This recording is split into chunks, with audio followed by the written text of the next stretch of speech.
Hello everyone, welcome.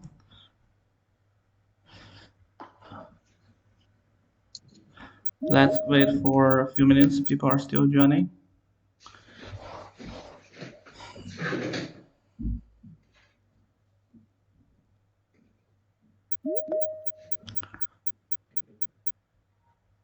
Hello. Hey. Hello, Yeah. can you guys hear clearly? Yeah. Sounds great, sounds great. Yeah. People Go are ahead. That's okay. still You joining. take no worries.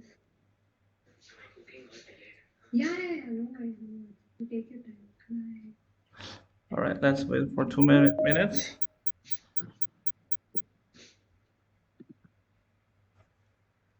Hello.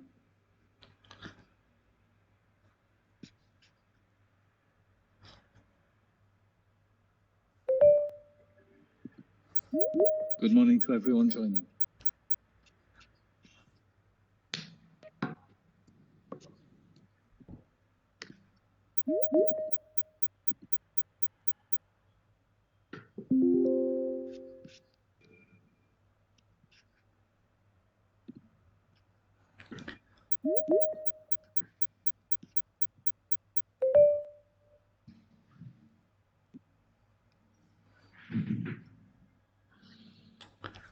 So, people are still joining.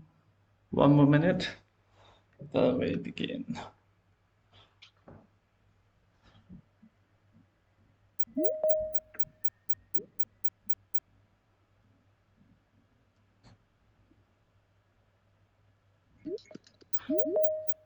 All right.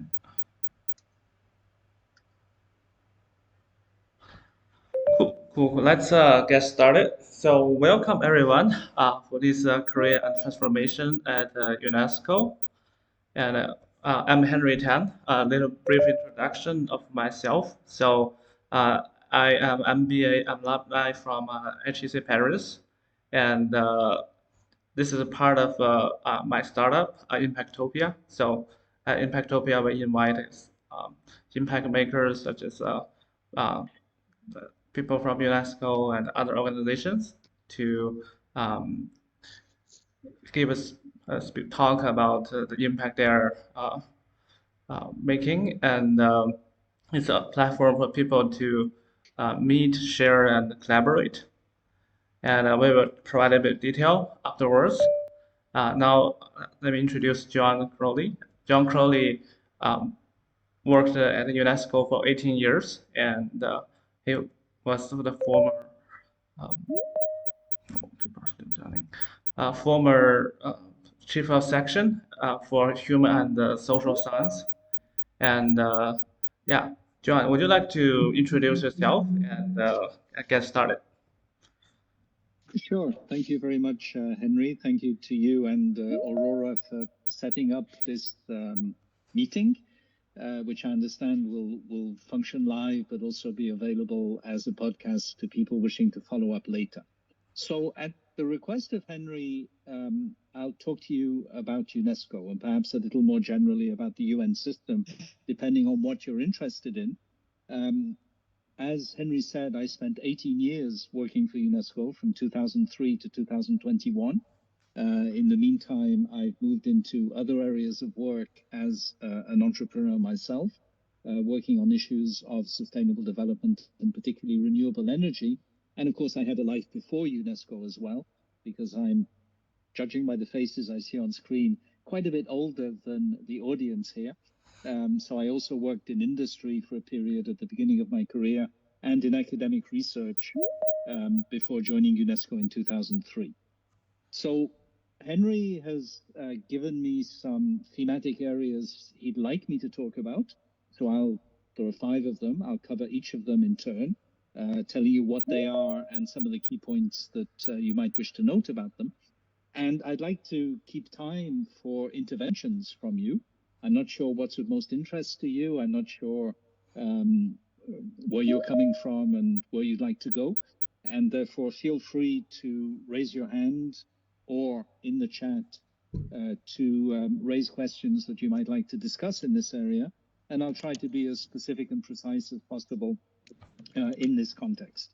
Of course, within the limitations of the exercise, I have a duty of institutional loyalty to UNESCO, which in terms of contractual status extends beyond my term of employment. I also have a duty of confidentiality, so I can't tell you everything I know, but we don't have time in any case. That would take us well into Sunday afternoon if I was to tell you everything I know. And in addition, while I'm still connected to UNESCO in some areas and actually working as a consultant for UNESCO in one area that I'll tell you about if you're interested, my knowledge isn't totally up to date. So I'm not going to be talking about UNESCO in November 2023. I'm going to be talking about UNESCO in more general terms based on those nearly 2 decades of experience and, of course, of general knowledge of the place UNESCO occupies in the world. So the first thing Henry wanted me to talk about is UNESCO structures and decision-making, which is a very good entry point because it's important to grasp the nature of a body such as UNESCO. And I say such as UNESCO because UNESCO is a specialized agency of the UN system, of which there are several. Some of the others might be familiar to you, the World Health Organization, for instance, or the Food and Agriculture Organization of the UN. These agencies have certain common features, and I'll start with those common features for convenience. If any of you are students of international politics or international relations, or even anything else with international in its title as a degree course, you're probably already familiar with these general principles. So, UNESCO, like WHO, like FAO, like a number of other bodies, is an intergovernmental organization, which means that its members are states, the sovereign states of the world, as defined by the UN Charter, which are represented within the processes of UNESCO by their governments. That's a very simple idea, but it's important to keep in mind because it's often misunderstood. And UNESCO, like the UN itself, like all the other specialized agencies, was set up by a treaty between states, which defines the conditions of membership, how the organization is to be funded, the areas of competence of the organization, and how the organization is to be managed. It also defines such important technical issues as the kinds of privileges and immunities that UNESCO, along with other specialized UN agencies, has.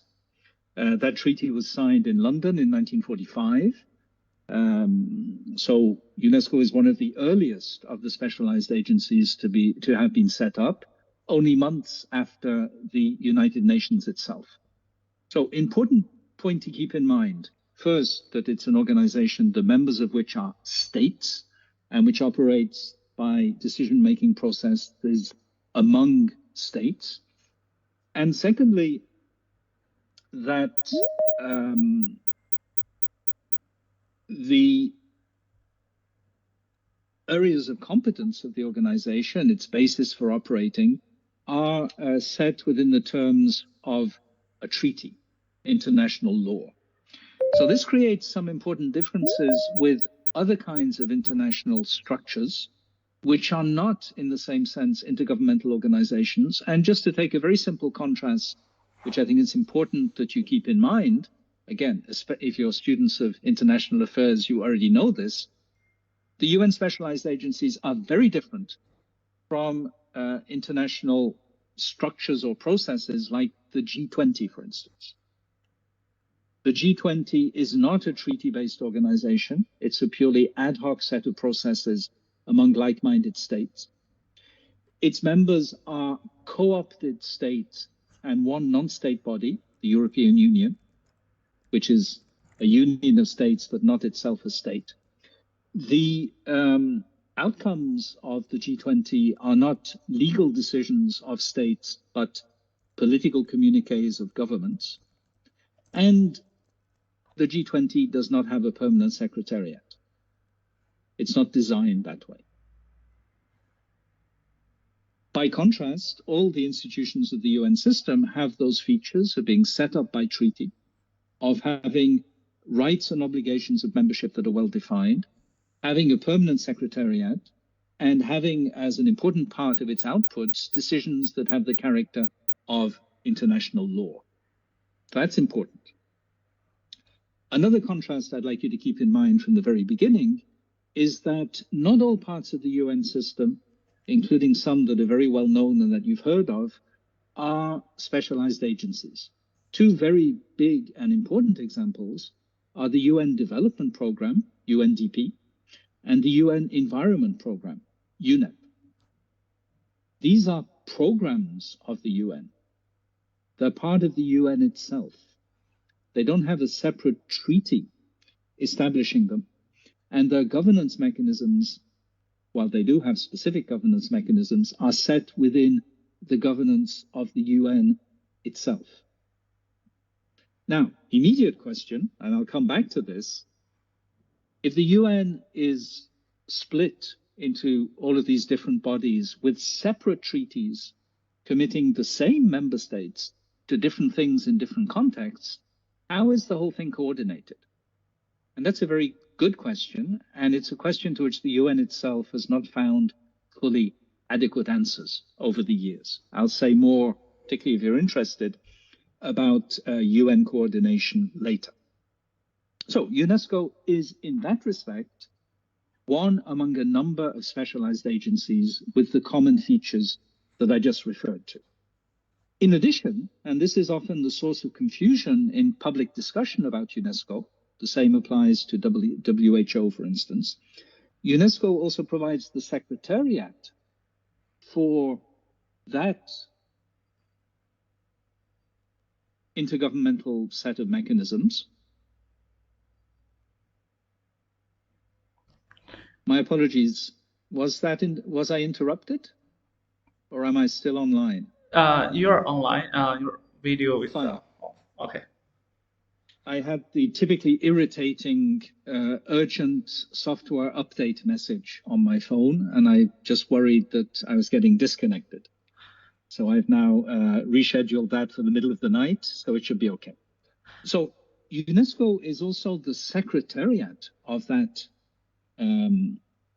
specialized agency, that intergovernmental body. And UNESCO also ensures programmatically the secretariat for a number of other treaties in specific areas. For example, there are 5 different international treaties that cover various areas of cultural heritage, which is one of UNESCO's best known areas of work. There is a general convention on cultural heritage adopted by the states of the UN in 1972, but there are also a number of other more specific treaties, including a convention on intangible cultural heritage, which was adopted by UNESCO in 2003. When I say by UNESCO, by the member states of UNESCO through UNESCO's governance mechanisms. There is a 2005 treaty on diversity of cultural expressions. There's a treaty, the oldest, from 1954, on the protection of cultural heritage in times of war, which you've probably heard about in the news in the context of recent events of the past couple of years. And there is even a particularly specialized treaty, the 5th of the 5, on underwater cultural heritage, which is a fascinating technical area, raising some really complex issues, both of sovereignty, governance, substantive investigation, protection, and technological access, which the international community saw fit to adopt a special treaty about. And if you think of it, you probably have examples from your own countries. There's actually a lot of underwater cultural heritage, including sunken cities, sunken by coastal erosion and other factors, sea level rise and so on, sunken ships, which are important sites of cultural heritage, and a range of other things. You might not think that the international community goes into that level of detail, but it does. So sometimes the word UNESCO is used to refer to the intergovernmental organization, and strictly speaking, that's the correct usage. At other times, the phrase UNESCO is used to refer to the Secretariat of UNESCO, led by its Director General. This is technically not entirely correct. One should always say the UNESCO Secretariat, but it's common usage, particularly in journalistic and other media contexts. And that Secretariat is the Secretariat of multiple treaties that have been bundled together programmatically, which can make things very confusing for outsiders. And of course, insiders love the confusion because it allows them to seem very knowledgeable and important. I could get you totally lost in the meanders and micro details of all of this, and I'll make sure I don't. But if you have specific questions about how this works, of course, I'll be happy to answer. It follows that the governance of UNESCO is complex and multidimensional, but it can conveniently, at this level of introductory discussion, be divided into 3 levels. And if you can keep these 3 levels clear in your head, you'll know more about UNESCO and the UN system than most people already. First, UNESCO has as its highest level decision-making body what's called the General Conference, which, as its name implies, is a conference of all the member states of the organization, which meets for about 3 weeks every 2 years to decide on high-level strategy. In addition, and sometimes confusingly, each of the separate treaties, for instance, those I mentioned on heritage, also has a conference of the parties. You know that phrase, COP, Conference of the Parties. It's often used, for instance, in the media in connection with the UN Framework Convention on Climate Change. But in fact, every international treaty has a mechanism called Conference of the Parties, which meets periodically to make high-level policy decisions under the treaty. So UNESCO has its general conference relating to its foundational treaty and a series of conferences of the parties relating to all the treaties for which UNESCO provides the Secretariat. That's the highest level. All member states coming together quite infrequently to make certain high-level policy decisions that only that level of governance has the right to take.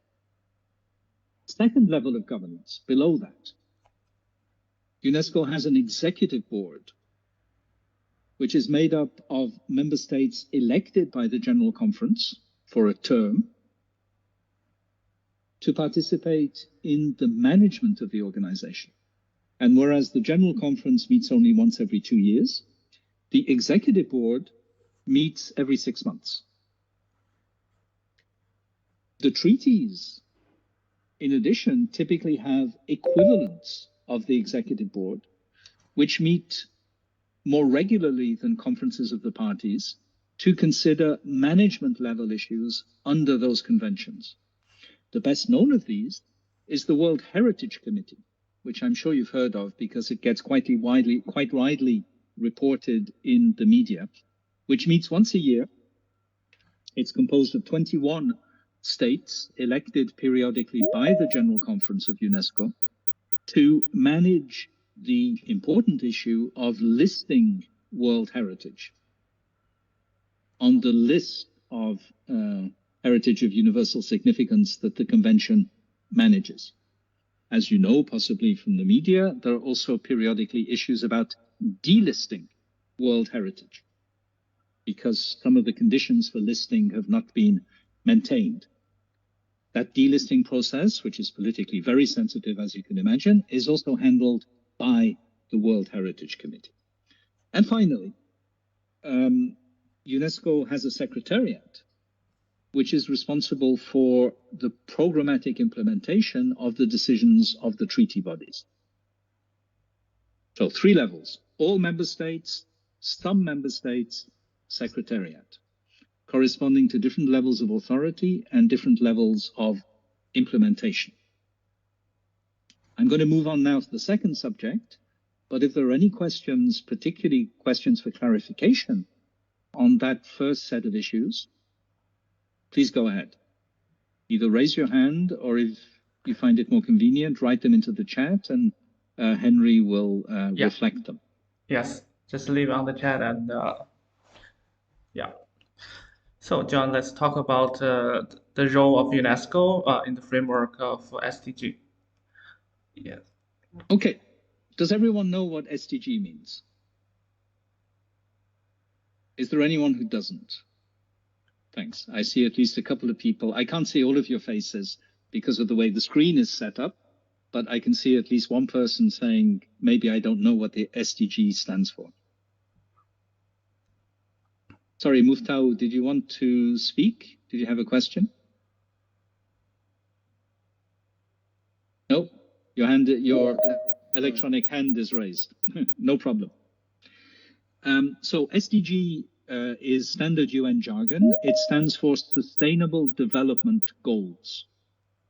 The Sustainable Development Goals, of which there are 17, are a set of high-level objectives adopted by the UN system in 2015 as part of what's called the 2030 Agenda, which is an agenda for making the world a better place by 2030, which was adopted by consensus of all the member states of the UN in New York in September 2015. In order to give some technical content to that set of aspirations, you can read it online. It's fairly straightforward. There's probably nothing you will disagree with, but you will probably find it very generic and very aspirational. I'm getting echo from someone's microphone. Can you be sure, please, to mute all your microphones? Thanks. So the SDGs are 17 goals covering broad thematic issues like education, which is SDG number 4, poverty eradication, SDG number 1, climate action, SDG number 13. And within those goals, there are specific targets and indicators by which to measure progress towards those targets. There are 169 targets in all, so it's a fairly complex, interlocking agenda that probably absolutely no one has entirely in their head at any one time, and several hundred indicators, which allow you to measure the extent to which progress is being made towards those targets. The 2030 Agenda is addressed primarily to the states of the UN, which have the main responsibility for achieving it. But of course, the UN itself is committed to achieving the agenda that its member states want, just common sense. And within the UN, each specialized agency has a role to play in delivering against the Sustainable Development Goals, SDGs, in the context of the UN ambition to deliver as one. It's a very fragmented structure with 59 separate funds, agencies, and programs. So ensuring coherence of delivery across institutional fragmentation is an important issue for the whole UN, and one that is subsumed within this ambition of delivering as one. As a natural consequence, the SDGs, with their targets and indicators, are the planning, monitoring, and evaluation framework for all UNESCO programs. Anytime you propose to do something within UNESCO, you need to show which part of the SDGs it's delivering against and how you will measure success. And under what's called results-based management, which is the core framework for managing not just UNESCO, but the whole UN system. Within this general setting, UNESCO has a specific role by agreement within the UN system with respect to certain SDGs and targets. For instance, UNESCO leads SDG 4 on education. The E in UNESCO stands for education. I should probably have started by that, but I imagine you know this. What does UNESCO stand for? United Nations Educational, Scientific, and Cultural Organization. So UNESCO has 3 big areas of substantive competence: education, science, and culture. There isn't a Sustainable Development Goal for science, and there isn't a Sustainable Development Goal for culture. There's a lot of ongoing lobbying, including by NGOs, to try to change this in the future. But in 2015, specific goals were not adopted in those 2 areas. SDG 4, on the other hand, you can look it up online very easily, is specifically about education, And UNESCO has international leadership in this area. UNESCO also has leadership on certain targets and/or indicators relating to other areas of importance to UNESCO, such as oceans, science, and culture, which, while they don't have goals specifically dedicated to them, do have indicators or targets that connect to them. Delivering as one is a challenge for the UN system because it's a fragmented system with separate budgets and separate governance mechanisms. So delivering as one is of particular importance at the national level. UN agencies, as you probably know, have field offices. They have more or fewer depending on their scope of work and their resources. UNDP, the United Nations Development Programme, so the UN itself, has over 170 field offices. UNESCO has 59, so a presence that is more concentrated in regional hubs, not necessarily in every country. But still, UNESCO delivery on the ground is part of UN delivery on the ground and is therefore set within a coordinated framework under the responsibility of what's called a resident coordinator at national level, and under the framework of a national plan agreed with the government for how the UN can contribute to what a particular government considers important. Again, happy to take any questions about that. It gives you the general picture. The third area I was asked to comment on is working for UNESCO.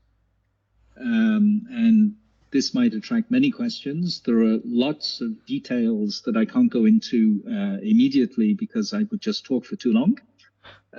What's important to note, first, UNESCO has a small secretariat.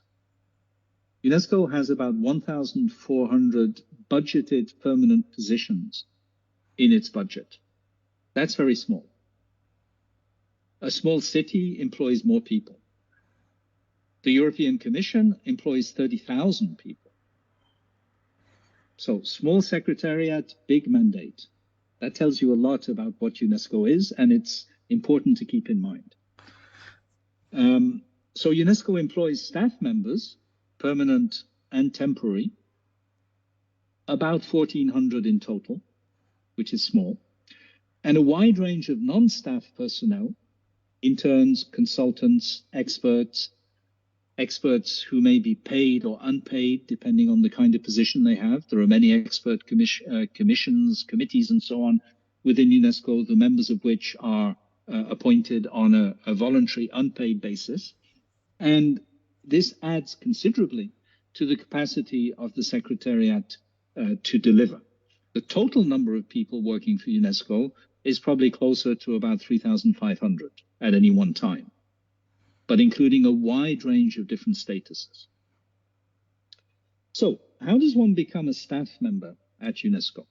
There are basically two tracks depending on the level of position. In fact, there are three tracks. I'll add the third in a moment for national level positions.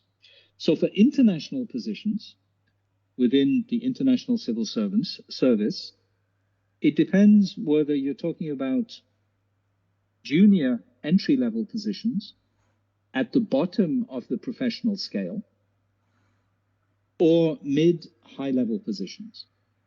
For junior positions, in principle, all entry is through a program called the Young Professionals Program, which is a program whereby young people, young being defined typically as under 30, though there are some exceptions in certain parts of the world, can apply through their national authorities to be put forward as potential young professionals to UNESCO, with a rule that it's important to keep in mind of geographical representation. The member states of UNESCO, as of other UN bodies, are very sensitive to this. They want a reasonable balance, since they collectively fund the organization, between countries and regions with respect to the nationality of staff. The Young Professionals Program is in principle, subject to certain exceptions, which of course can always exist in the real world, reserved for the nationals of underrepresented countries, of which UNESCO has 194 member states at present, plus about 15 associate member states, of which around 50 are currently underrepresented within the Secretariat. They have fewer nationals among staff members than the proportion of the total budget would imply. So not everyone can apply for the Young Professionals Program. Let me just take one example. If you're French, forget it. France, for geographical reasons and historical reasons, because the headquarters of the organization is in Paris, is massively represented among staff. That's just a fact of life.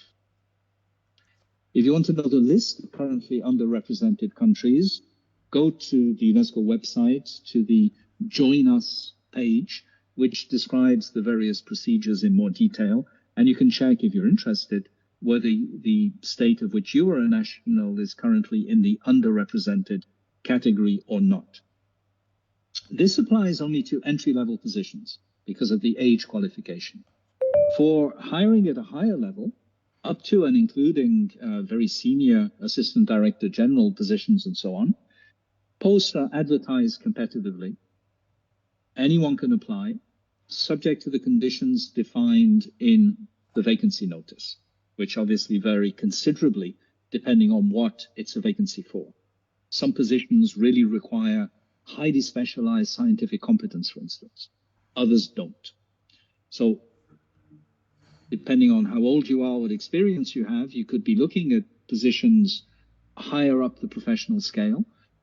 The only way of doing that is looking at what's currently open, seeing what the requirements are, and seeing the extent to which you match.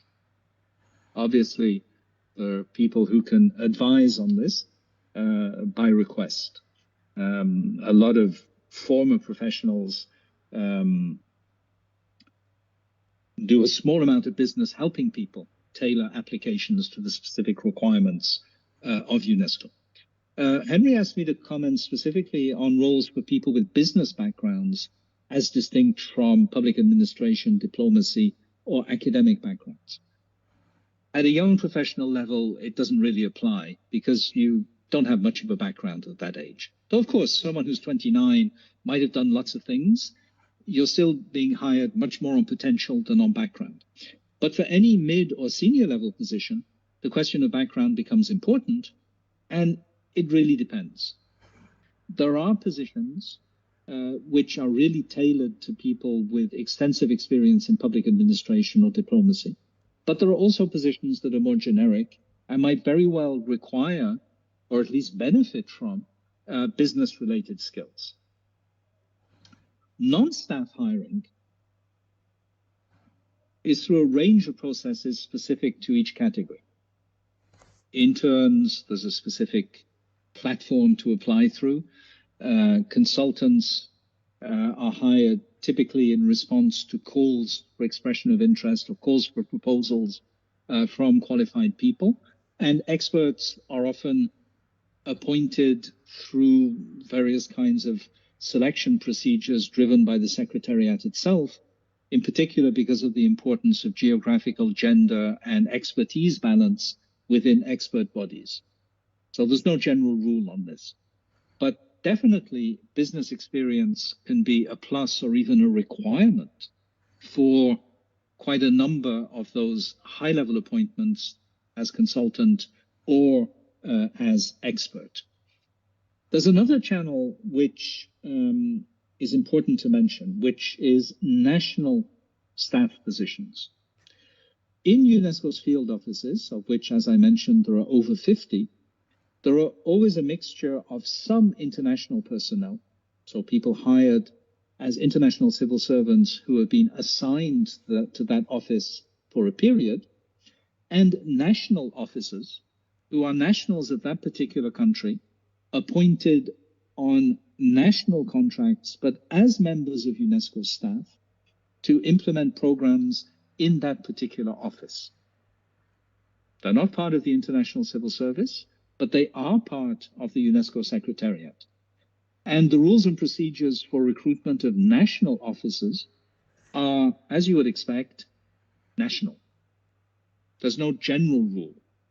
So if you're interested in working for UNESCO, but not necessarily joining the International Civil Service, or if you want to join UNESCO and then think about your options for later, because there are ways of being integrated into the International Civil Service from a national officer position, then look at the opportunities in your particular jurisdiction, depending on whether there is a UNESCO office, of course, and depending on whether they are currently hiring. This is probably, to be frank, the easiest way to get into UNESCO if you're in the right geography.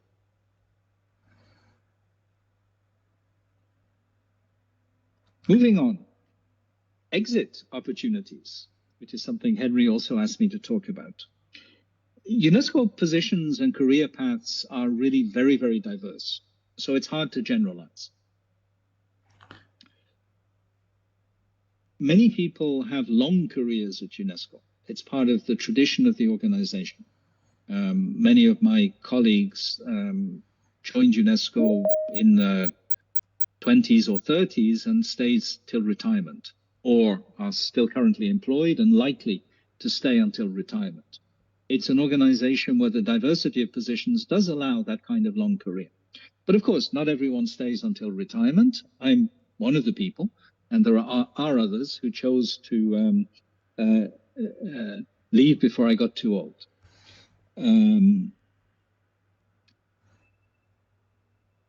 Too old to rock and roll, too young to die. You know the song, right? If you don't, look it up on YouTube.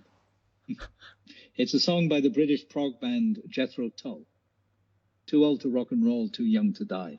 So I decided I'd become too old to UNESCO and definitely too young to retire.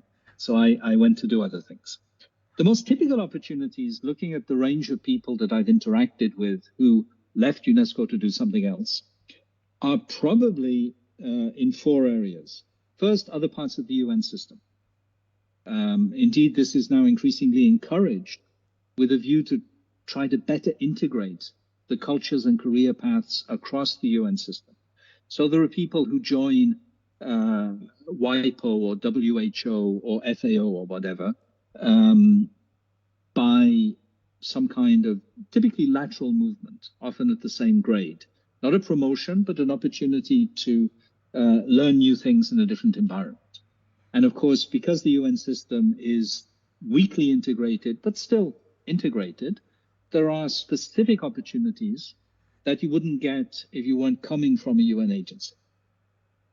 Secondly, a lot of people in UNESCO, given the mandate of the organization, have an academic background, have high-level academic qualifications, and have opportunities to return to academic positions they previously held, or take academic positions of various kinds on leaving an organization like UNESCO. This is quite common. Third, national public administration is an important exit path, particularly for people who originally joined from national public administration. And of course, at the most senior levels, this can often be governmental positions. People who were ex-ministers joined UNESCO in a very senior capacity and left to become ministers again when the political climate changed in their home country. But what's true at that very high level can also be true at more technical levels of public administration. With respect to national officers, this is particularly common, of course, because de facto national officers are part of the space of national public administration. And finally, national or international NGOs. UN bodies are very different from NGOs, but there's a common space defined by the kinds of issues people work on. If you've worked for UNESCO in the sciences, you might perhaps in due course leave UNESCO to join the International Science Council, which is an NGO, an umbrella NGO bringing together the national and international scientific associations, academies, and councils of the world.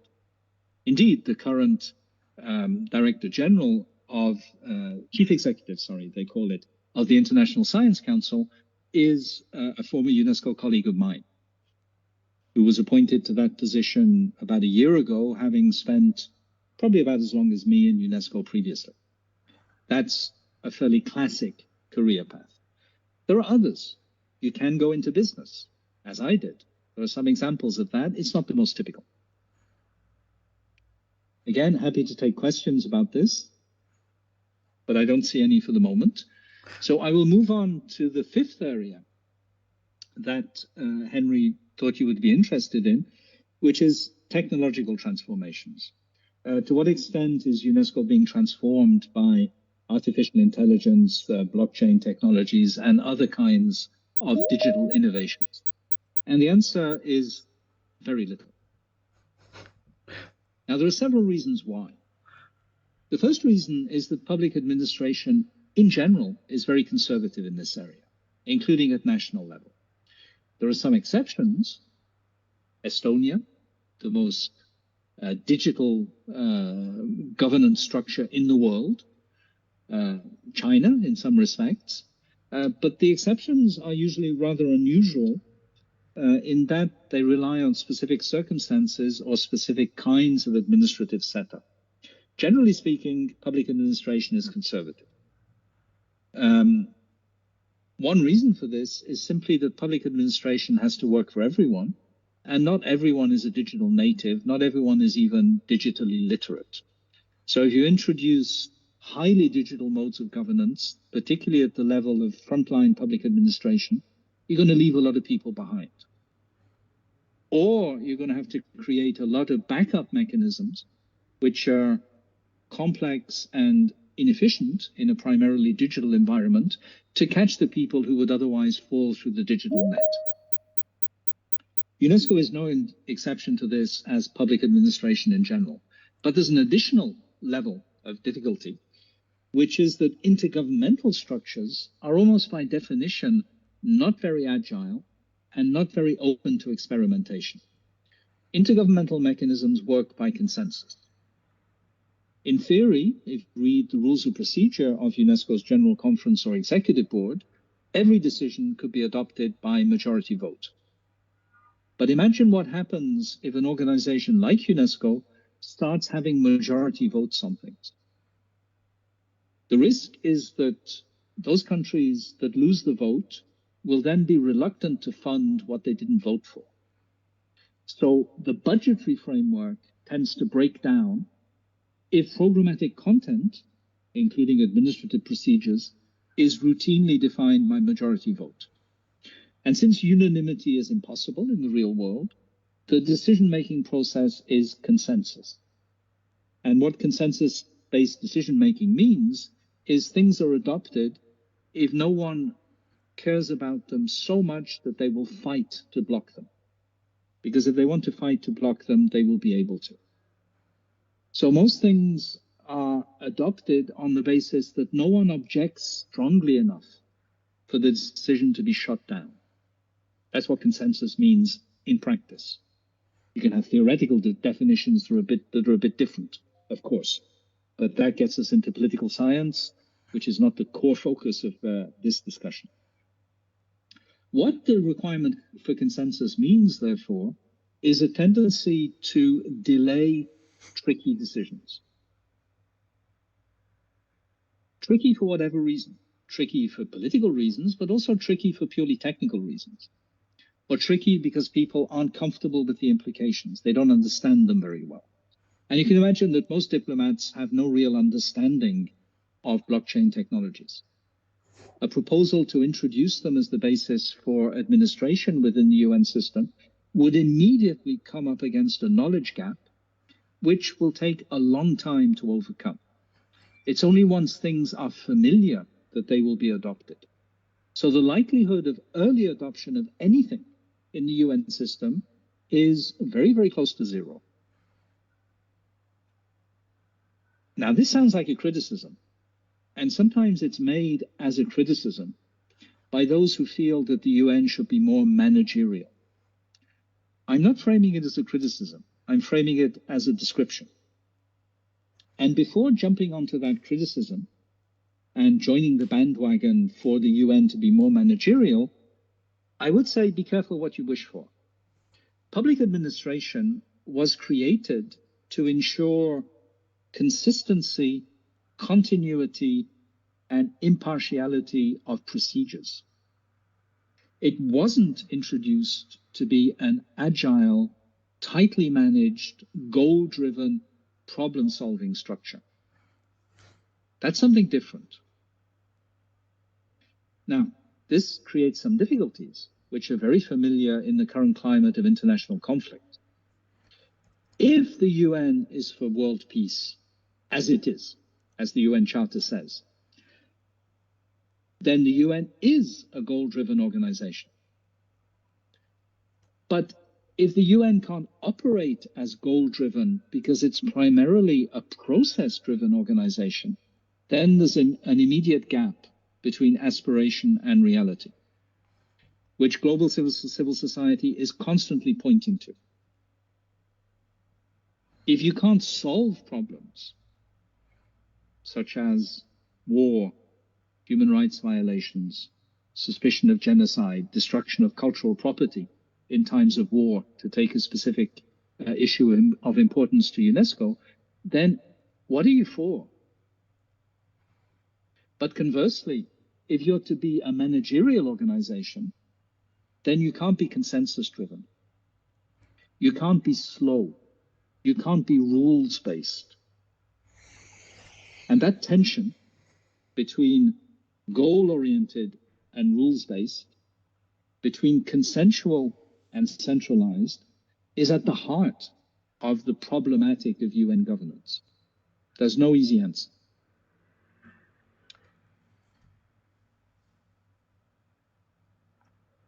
Just anecdotally, about more than 10 years ago, around about 2010, 2011, I was a member for several years of an internal working group on application of new technologies to UNESCO process reengineering. We spent a lot of time discussing it. We came up with some interesting and potentially feasible ideas. Nothing happened. So when I say that there are barriers to that kind of management style, I'm speaking from personal experience. But be careful not to immediately conclude that therefore there's something wrong with the UN system, because maybe thinking about it managerially is the wrong frame. I think Henry wanted to ask a question or make a comment. Yes. So I think now we move on to the questions and answers session. And if any of you have any questions regarding John's talk today, please raise your hand or put it into the chat. So let me start with one question. So right now, John, you are working on your own company. So can you talk about what you are doing with your startup and also like the your aspiration for leaving the UN system but starting on something your own? Well, the aspiration was mainly personal. I just reached the end of a particular road and decided that since I had limited opportunities for progression within my previous place of employment, it was time to try something new. Now, what to try actually builds extensively on things I did while working for UNESCO, particularly in the area of sustainable development and technology. Just to illustrate, among the things I did during my 18 years at UNESCO, for 6 years from 2008 to 2013, I was the secretary of an international expert body called the World Commission on the Ethics of Scientific Knowledge and Technology, COMEST, which, as its name implies, was a commission to think about ethics of science and technology, with a bunch of experts from all over the world with different kinds of competence, the job of which was to think and produce reports. And then, of course, there was the question, how do we act on those reports? Some very interesting work was done back then on the ethical implications of climate change, which eventually became a UNESCO declaration, on questions related to artificial intelligence and converging technologies, which eventually led many years later, and with the work of many other people, to a recommendation on the ethics of artificial intelligence, which was adopted by the General Conference in 2021. And then for 7 years, from 2014 to 2017, I was the secretary of an international science program called the Management of Social Transformations Program, which, as its name implies, was a mechanism. So there was an expert body, but much bigger than just an expert body, for thinking with our governments, with our academic partners and so on the questions of social transformation of the world. And I reached the conclusion quite early that there are basically 4 areas of social transformation at a very generic level that are reshaping the world: technological, environmental, social, cultural. And in the area of social, the key issue is inequality. So disruptive technologies, environmental pressures and crises of various kinds, new patterns of inequality, and new kinds of culture wars, to put it very simply. I couldn't have put it so simply back then when I was working for UNESCO as a whole, but in my personal capacity, I can put it that simply. And I therefore wanted to establish a business framework in which I could continue to work on those issues in my own way. So I created a company with a very simple slogan: producing better, consuming less. That's the vision. How to do that? 2 things: ideas. In order to achieve those objectives, we need to think differently about things. And technologies.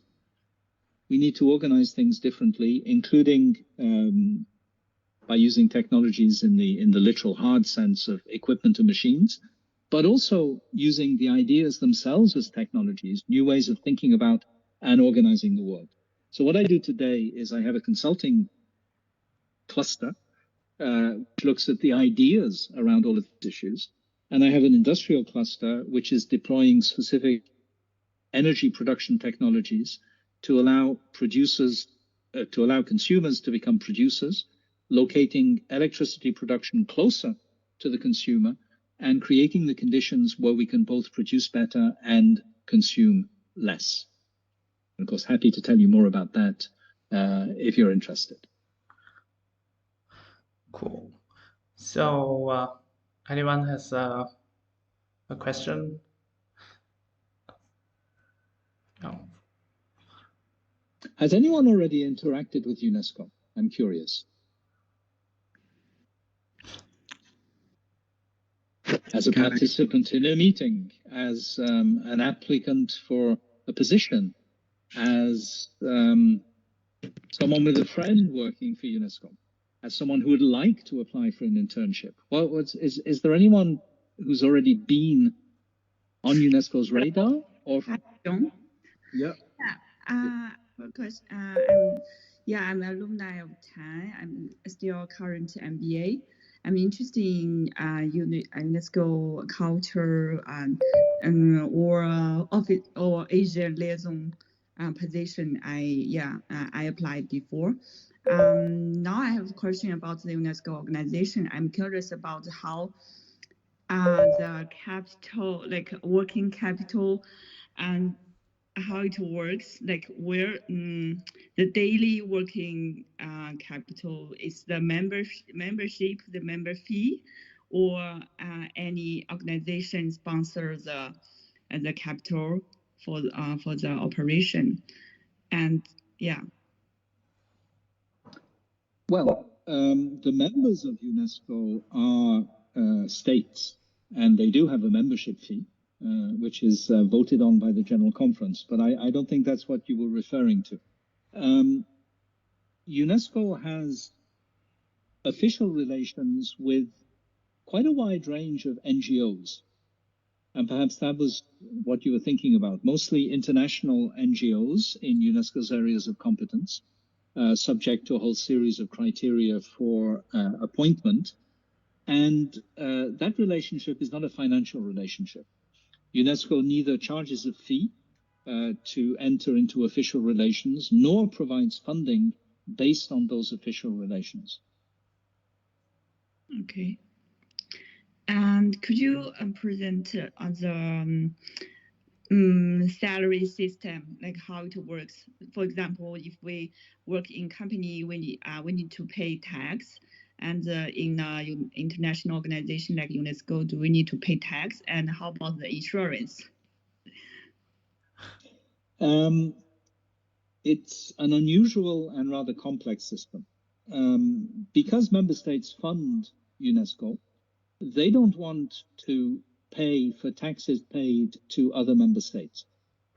For instance, the headquarters of UNESCO is in Paris. So if UNESCO staff members paid taxes in France, then China, Brazil, Canada, Paraguay, Namibia, and so on would be effectively giving money to France. And they don't want that, understandably.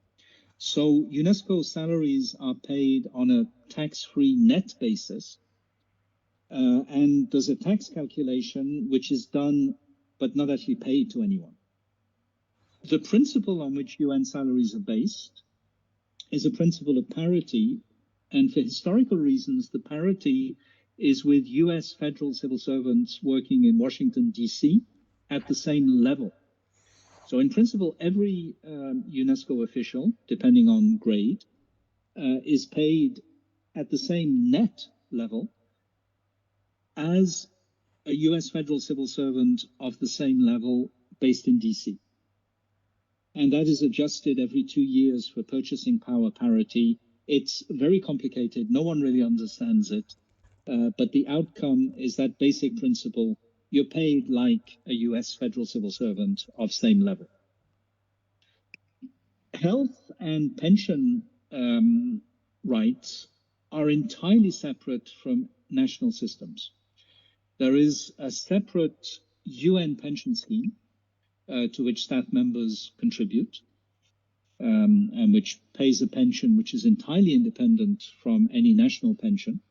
And there is a health system, again, based on contributions, which vary depending on family status and so on, which gives local health rights by negotiation with the local health system, for instance, in France, in exchange for those contributions. Okay. Thank Okay. you. Hope that You answers your note, question. no So- unemployment contributions, no unemployment rights. It's a peculiarity of the UN system. So Could you say again? No unemployment contributions, no unemployment insurance. Okay, thank you. so Vinay, you have a question? Can you unmute yourself? Yes. Thank you very much for your intervention. It's a very personal question, and we are out of time almost. So I just want to have some information about internship and how we can apply to UNESCO. It seems I live in Paris, very close to UNESCO headquarters actually, but it seems very close. It's very hard to access UNESCO anyway. So what would be your advice, or can we contact you personally? Yeah. Yes. Particularly since we're out of time, you can contact me directly. Yeah. My basic advice is very simple. To apply for an internship, you have to apply through the portal. So apply through the portal. But as you can imagine, the portal receives so many applications that most of them are never read by anyone.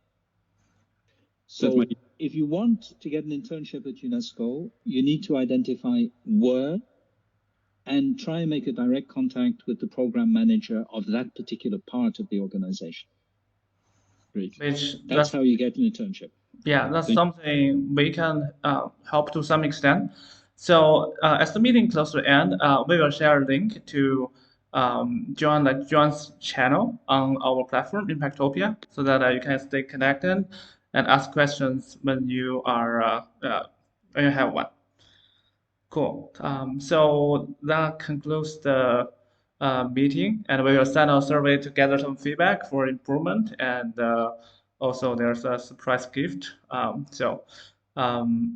Nice meeting you guys, everyone, and I hope you enjoy the Friday afternoon and the weekend. Thank you, Joan. Let's talk later. Pleasure to meet you all. Thank you again for attending, and if you get in touch, let's talk. Okay, this is our QR code if you want to join our event platform or our channel. Okay.